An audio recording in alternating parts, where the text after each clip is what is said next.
What happens when the city that never sleeps is plunged into an unnatural silence? Its sprawling hotels suddenly echoing with emptiness. On a Labor Day weekend, once an ironclad guarantee of a full house, Las Vegas witnessed a catastrophic occupancy plunge to a mere 76%, a staggering 7% freefall from the previous year. The tourists may be arriving, but their awe has been replaced with disgust at an experience they call underwhelming and grotesquely overpriced. And here is the desperate, almost pathetic twist. The hotel empires aren't just watching their kingdom crumble, they're scrambling, offering scraps like veteran discounts and 2-for-1 deals at the High Roller and Eiffel Tower. The Strip is furtively deploying these so-called survival tactics. But the real question is, are these anything more than feeble attempts to plug a bursting dam? Or are they just flimsy bandages on a deep, self-inflicted wound? Stay with us, because the truth you're about to hear is a grim indictment. The discount war has begun, and the casinos are now the ones begging for a bargain. It's a chilling omen, but the first undeniable sign of Las Vegas's decay isn't the silence of slot machines. It's the desperate flood of hotel discounts now drowning the city. For decades, the Strip built its throne on an arrogant image of luxury and excess, gouging customers with premium rates and a plague of hidden fees. But now, in 2025, that entire narrative is collapsing. MGM Resorts, Caesars, and the other corporate giants are now shamefully peddling 20% off bookings, pathetic gift shop credits, and even cheap show tickets to try and lure back the very travelers they alienated. Make no mistake, these are not symbolic gestures of goodwill. They are the frantic death throes of a desperate industry. And this matters because in Las Vegas, hotel occupancy is the very lifeblood of its economy. When the Las Vegas Convention and Visitors Authority, the LVCVA, is forced to report a fall to 76% occupancy in the heart of summer, it's not just the statistic. It's a blaring warning siren of total system failure. That 7% collapse translates into tens of thousands of vacant rooms and a gaping black hole of millions in lost revenue. Now, multiply that devastation across every casino, restaurant, and show, and you begin to see the terrifying contagion of failure as one weak season triggers mass layoffs and boarded up businesses. The verdict from tourists on the ground is utterly damning. It just doesn't seem that busy, a couple from Wisconsin confessed. Their words a death knell for the city's reputation. We usually come for Labor Day, but it feels underwhelming this time. Their chief complaint wasn't just the exorbitant room rates, but the insulting cost of everyday items like bottled water and a simple meal. It's a fool's game. No matter how many cheap perks the hotels throw at them, if a guest feels extorted at every turn, they will never come back. The very soul of Vegas, the promise that you could live like a king for a weekend, is being systematically poisoned by corporate greed. And there's another, more sinister layer. By dangling these discounts, Vegas casinos are committing long-term suicide, training their customers to see full price as a scam. It's the exact same trap that doomed retail giants. Once you teach people to wait for a sale, paying full price becomes unthinkable. This is precisely why the discount war is both a desperate short-term survival tactic and a reckless long-term gamble with the city's future. Will it stop the bleeding, or will it utterly destroy the Strip's last shred of glamour? But what makes this unfolding tragedy even more alarming is that the hotels aren't just stopping with these ruinous price cuts.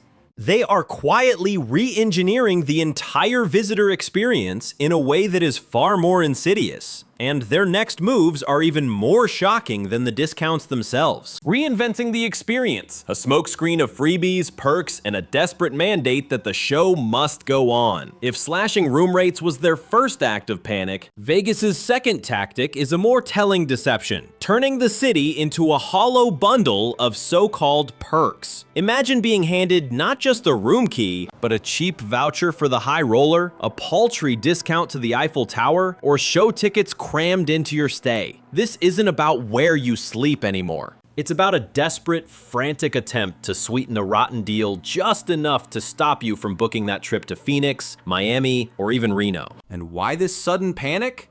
Because the Strip's arrogant, decades-long monopoly on entertainment has finally and irrevocably shattered.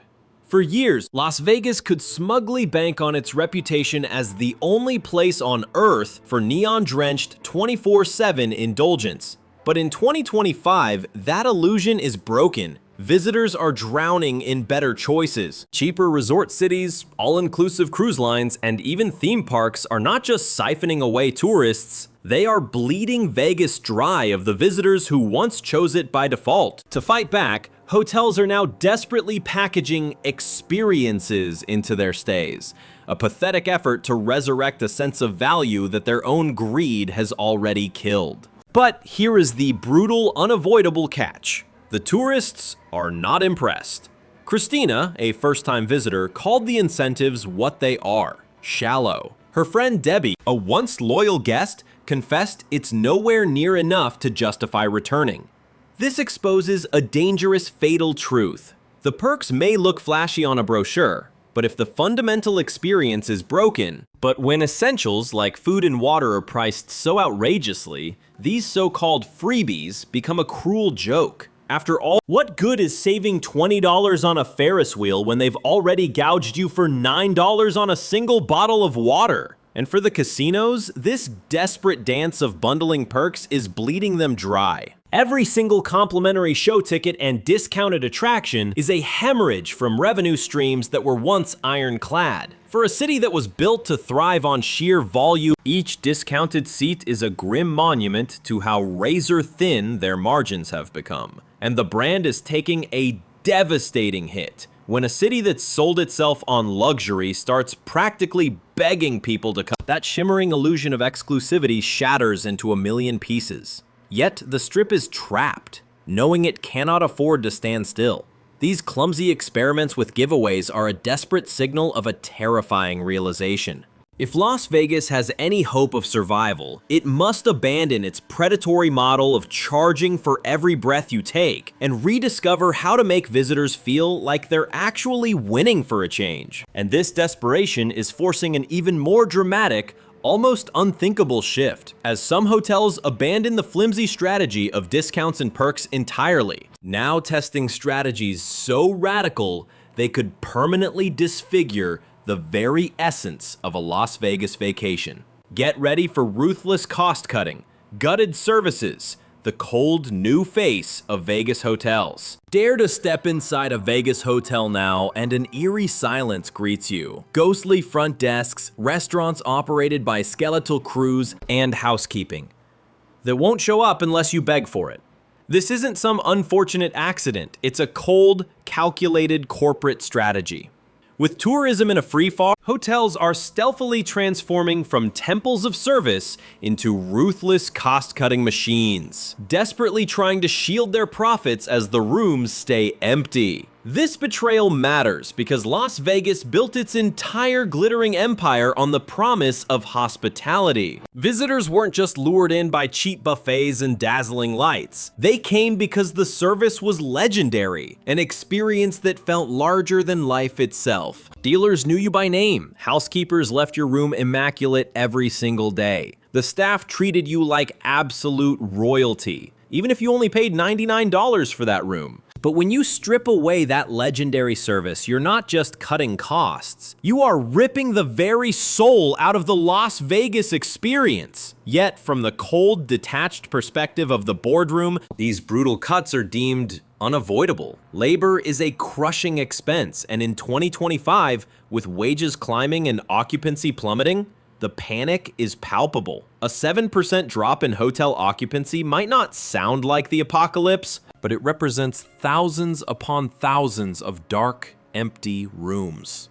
To survive this onslaught, these properties are gambling on soulless automation and impersonal self-check-in kiosks, mobile room keys, and even robotic bartenders. For the executives hiding in their towers, the math is brutally simple. Every human job eliminated is a margin saved. For the guests on the ground, however, The trade-off is a complete betrayal of the magic. A city once defined by its vibrant human energy is now becoming chillingly cold and corporate. And the fallout doesn't end there. This skeletal staffing inevitably creates infuriating bottlenecks. Tourists, already seething over predatory fees and extortionate meal prices, are now forced to endure agonizing waits for even basic service. A Wisconsin couple, their vacation soured, confessed on the Strip that they felt utterly underwhelmed this year, lamenting that the city seemed to have lost its vibrancy and welcoming spirit. And that kind of bitter sentiment spreads like wildfire. In our digital age, one viral video exposing this horrendous service can incinerate millions in advertising dollars overnight.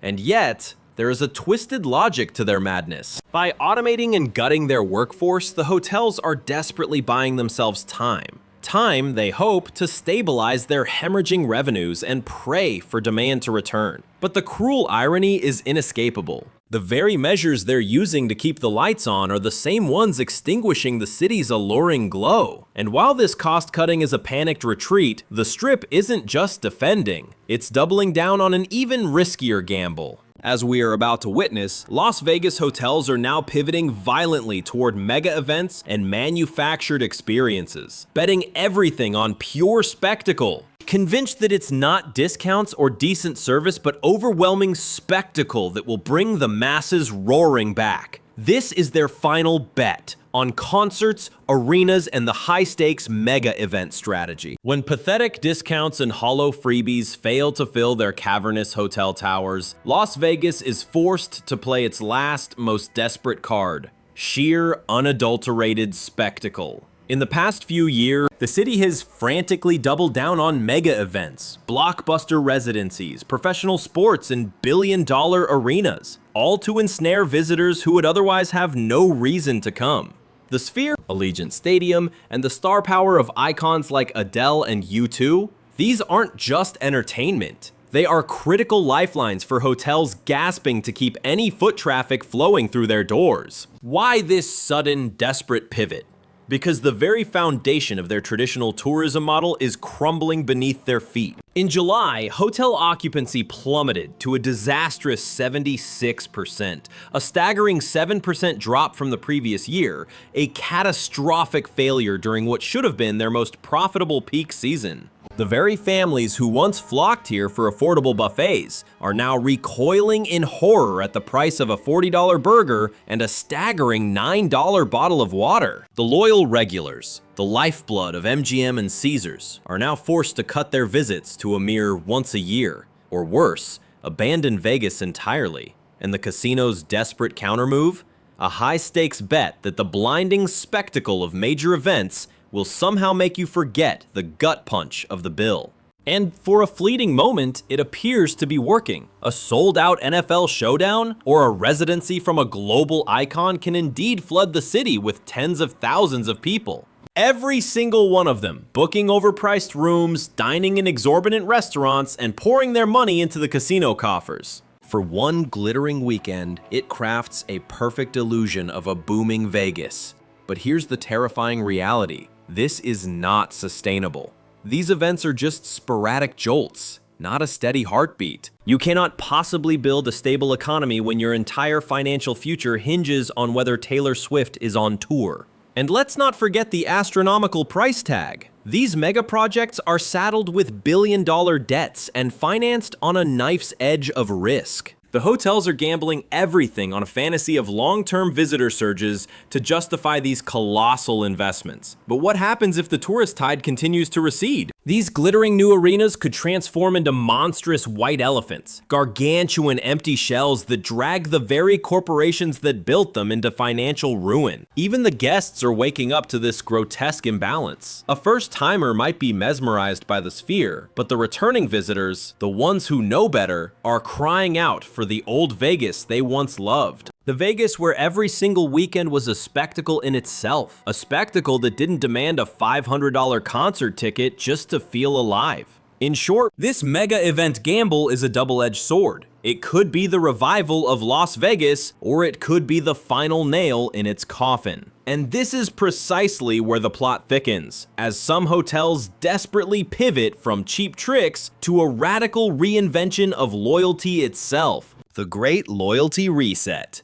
A desperate campaign to reinvent rewards and claw you back into their grasp. For decades, loyalty was the very engine of Las Vegas. Players faithfully swiped their total rewards or M-Life cards, accumulating points and returning year after year for the promise of comped rooms, free buffets, and show tickets. But then the Strip got greedy. It shifted to a shadowy world of hidden fees and relentless nickel and diming, and that sacred bond of loyalty began to shatter. Now, as tourism numbers plummet, the hotels are in a frantic scramble to rebuild the very trust they so carelessly destroyed. And loyalty programs have become their weapon of choice. Suddenly, Caesars is unleashing aggressive promotions, dangling a 20% discount like bait for those who book early. MGM is frantically layering on perks, holiday gift shop credits, veterans discounts, anything to look generous. Some properties are even resorting to experimental experience credits, letting you burn points on attractions like the High Roller or the Eiffel Tower viewing deck. The message couldn't be clearer. Vegas is desperate to be your first choice again, and they are willing to pay you in the cheap currency of points and perks to keep you crawling back. But here is the fatal flaw in their strategy. You cannot buy loyalty with mere discounts. In candid interviews, repeat visitors openly mock whether these programs are anything more than hollow hype.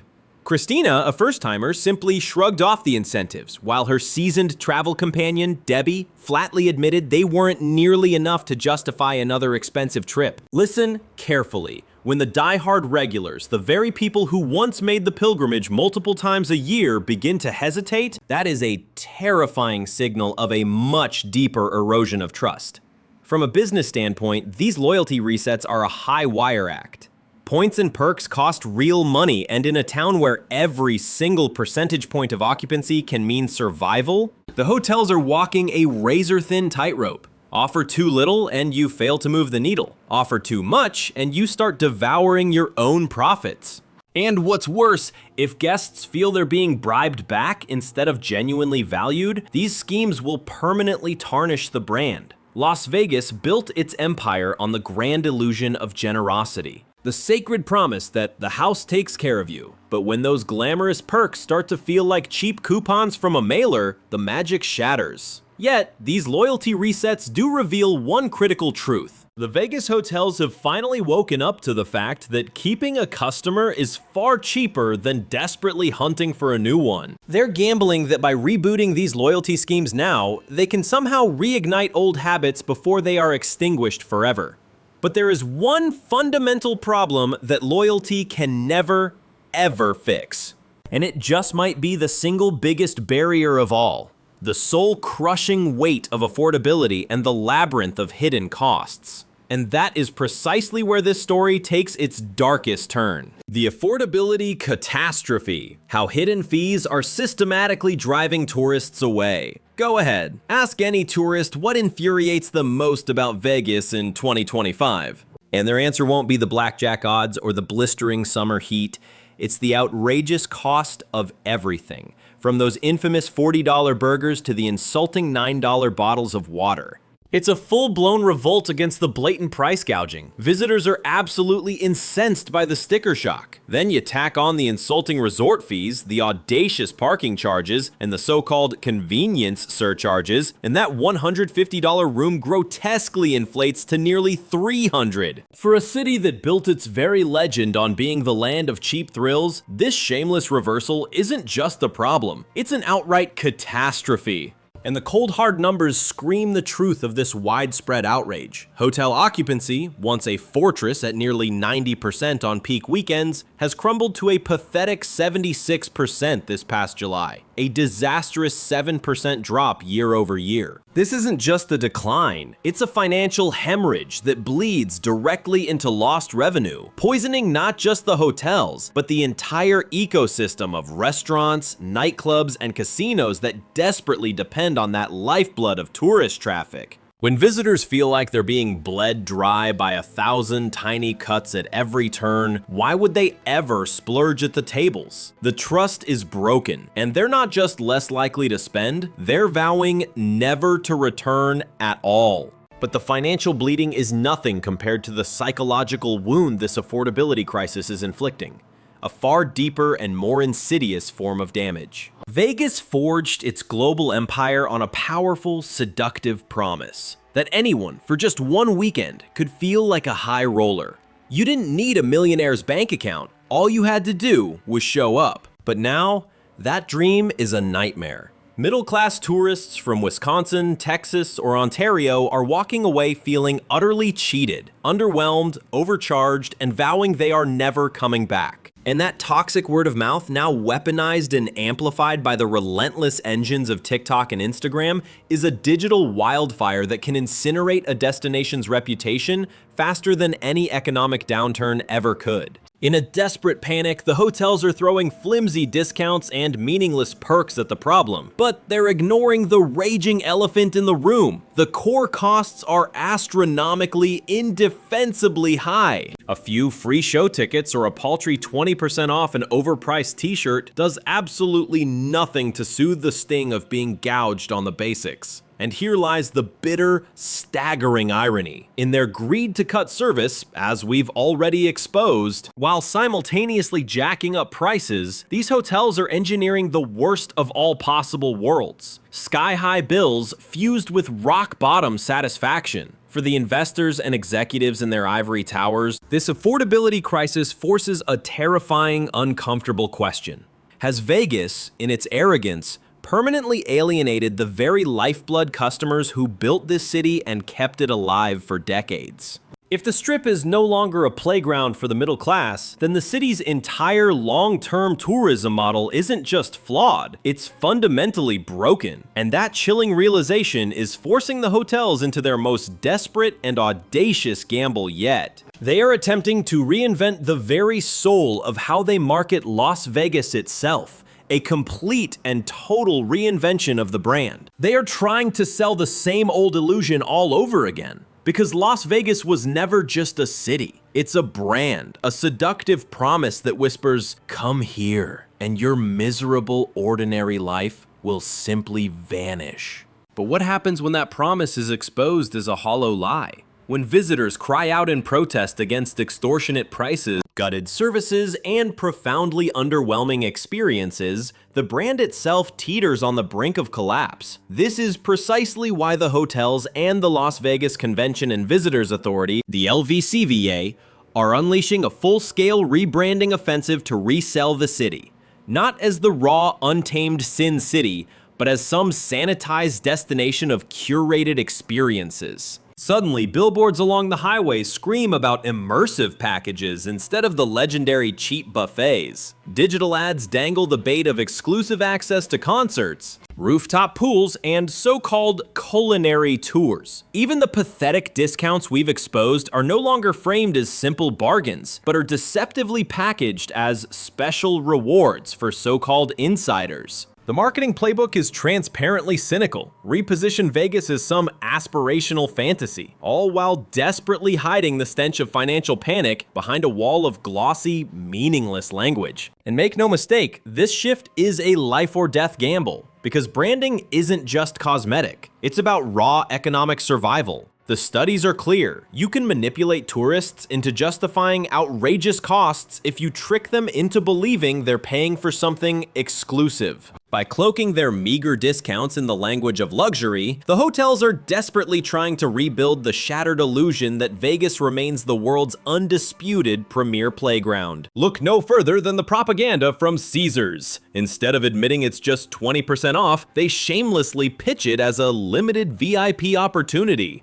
Meanwhile, MGM has the audacity to promote gift shop credits as holiday experiences. It is the exact same discount, just cynically dressed up in borrowed prestige. But here is the critical danger. This hollow overbranding without any real substance is a bomb waiting to explode. When tourists finally realize that their exclusive perk is just a free bottle of water or a ticket to some half-empty, forgotten show, the disillusionment doesn't just return. It deepens into outright resentment.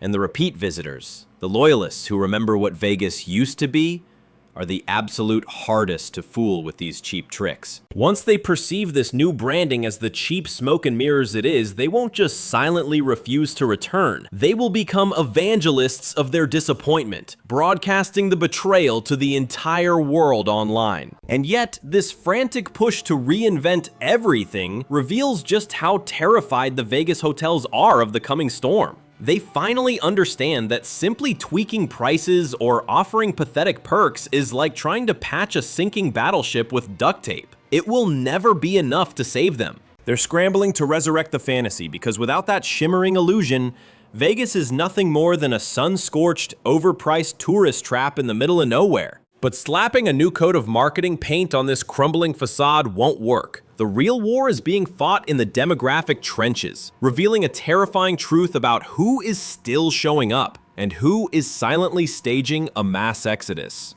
It's a demographic time bomb. Who is still feeding the beast and who has finally had enough? For decades, Las Vegas ran like a well-oiled machine, fueled by a predictable, never-ending cycle of visitors. You had the baby boomers burning through their retirement funds on weekend binges. You had the Gen Xers descending for their last gasps of bachelor party freedom. And you had the Canadians fleeing the frozen north to pour their money into the Strip's coffers. But now, in 2025, that reliable formula is shattering, and the numbers are telling a chilling tale.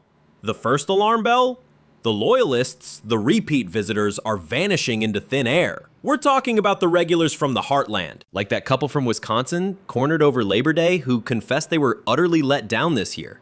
These weren't casual tourists. They were diehards who used to make the pilgrimage multiple times a year. Now, even with the casinos dangling cheap rooms and veterans perks, they're second-guessing if the whole charade is even worth it anymore. When your most devoted followers start to walk away, that isn't just a warning light. It's a 5-alarm fire. Then there's the international lifeline, and it's fraying to a thread. The Canadians, who once flooded the Strip as its biggest foreign cash cow, are staying home in droves, disgusted by the outrageous costs, the hostile border crossings, and the simple fact that there are far better deals to be had. Throw in a brutally strong US dollar that twists the knife on every single purchase, and what you're left with is a catastrophic collapse in international spending. For a city built on the backs of foreigners willing to open their wallets wide, this isn't just a blow. It's a body slam. But the younger crowd? They represent a far more insidious threat. Gen Z and the younger millennials couldn't care less about the sacred ritual of gambling that captivated their parents. Forget the one-armed bandits. They're chasing fleeting, TikTok-worthy moments, mind-numbing EDM festivals, and the hollow promises of the nightlife scene. But the moment they're hit with the cold reality of $9 bottles of water and a sickening $55 resort fee, even their influencer-fueled enthusiasm evaporates. They're fleeing to cheaper cities that offer the party without the predatory price gouging. The irony is staggering. A city built on the bedrock of gambling revenue is now desperately pandering to a generation that would rather stare at their phones comparing prices than ever touch a slot machine. And then you have the gaping, unbridgeable chasm of affordability. Oh, the wealthy elites are doing just fine, thank you, insulated in their VIP bubbles with their private tables and $500 concert tickets. But the middle-class masses, the very people who breathed life and energy into this town, are being aggressively priced out of existence. Without them, the city is on a collision course to becoming nothing more than a sterile playground for the ultra-rich. It's a business model that might work for a tiny principality like Monaco, but it's a death sentence for a sprawling metropolis built for the masses.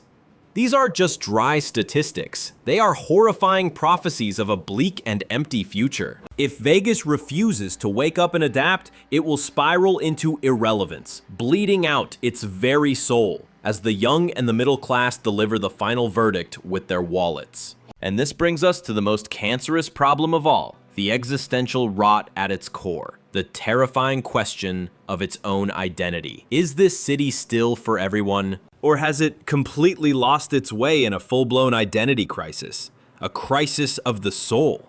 What in the hell is Las Vegas anymore? For nearly a century, its identity was crystal clear, etched in neon. It was the ultimate city of reinvention, a place where the average person could feel like a king for a weekend, where the glow of neon was a beacon of absolute freedom, and where every single gamble, win or lose, was just part of the exhilarating ride. But here in 2025, that identity hasn't just fractured, it's been shattered into a million pieces, and the jagged cracks are impossible to ignore. Just ask any tourist on the street today, and you'll hear the same soul-crushing complaint. This doesn't feel like Vegas anymore. The thrill of finding a deal has been replaced by the sickening feeling of being nickel and dime to death by disgusting resort fees, insultingly overpriced food, and an endless barrage of hidden surcharges. The famous warm service? It's been replaced by cold, soulless automation and brutal staffing cutbacks. The thrill of spontaneity? Gone. Now, all you'll find are meticulously curated VIP experiences that drain your bank account while delivering a fraction of the joy. What was once America's great democratic escape is being twisted into something exclusive, prohibitively expensive, and, frankly, utterly soulless. For the giant hotel corporations, this identity crisis is a question of survival. Do they go all in on this new brand of cold exclusivity and officially declare Las Vegas a gated community for the 1%? Or do they dare to try and resurrect the magic that once welcomed the middle class, even if it means slashing their obscene profit margins and actually earning back loyalty? As it stands, the Strip is paralyzed, caught in a schizophrenic tug of war, tossing pathetic discounts to the masses while gouging premium rates from the elite. The result is absolute chaos, not a coherent strategy. And make no mistake, the stakes are apocalyptic. If Vegas makes the wrong choice, it won't just lose one side of the equation, it will lose them both. The truly wealthy will simply jet off to find real exclusivity in Monaco or Dubai, while the abandoned middle class will find their fun and affordability in Miami, Nashville, or on the high seas. The haunting question, who is Vegas for, now hangs like a toxic shroud over the skyline, a question the industry refuses to answer. So-called insiders desperately claim this catastrophic identity crisis is just another temporary reinvention, a pathetic excuse from a city's dark history. But the chilling truth is, this time it's different. The sacred social contract has been utterly shattered. When the most devoted visitors declare they have no reason to ever return, you know the alarm bells are screaming. No amount of corporate rebranding can slap a cheap band-aid on this gaping wound. In a frantic panic, Las Vegas hotels are throwing out hollow discounts, meaningless perks, and gaudy mega events. But until they confront what this city has become, the Strip will remain trapped in a purgatory of its own making, haunted by the ghosts of its past glory, and staring into a terrifying, uncertain future. So there you have it, a city in absolute chaos. Las Vegas hotels are desperately hurling everything they have against the wall, from pathetic discounts to hollow mega shows, to combat a tourism collapse far more devastating than their worst nightmares. But the damning question echoes unanswered. Who is this corrupted version of Vegas even for now? I demand you drop a comment with your thoughts, and don't you dare forget to like and subscribe for more explosive investigations that expose the grim reality.